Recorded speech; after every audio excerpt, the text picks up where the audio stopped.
പൈകക്കപ്പേളയിൽ അമലോത്ഭവ മാതാവിന്റെ ജൂബിലി തിരുനാളിന് കൊടിയേറി. പാലാ രൂപത മുഖ്യ വികാരി ജനറൽ മോൺസിഞ്ഞോർ ജോസഫ് തടത്തിൽ തിരുനാൾ കൊടിയേറ്റ് കർമ്മം നിർവഹിച്ചു.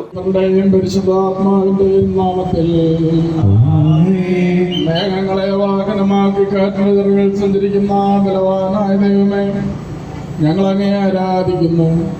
അങ്ങയുടെ മഹത്വത്തിനും വിശുദ്ധരുടെ ബഹുമാനത്തിനുമായി ഞങ്ങൾ ഉയർത്തുന്ന ഈ പതാക പിതാവിന്റെയും പുത്രന്റെയും പരിശുദ്ധ റൂഹായുടെയും നാമത്തിൽ ആശീർവദിക്കണമേ.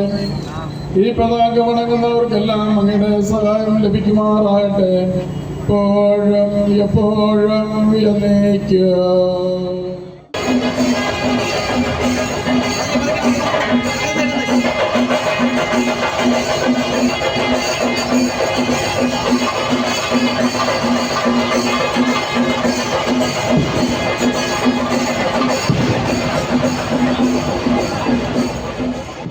ഡിസംബർ 12 വൈകിട്ട് 5 മണിക്ക് റവറന്റ് ഫാദർ ജോർജ് പൊന്നുമരിഹിൽ ആഘോഷമായ സൊറിയാനി കുർബാന അർപ്പിക്കും.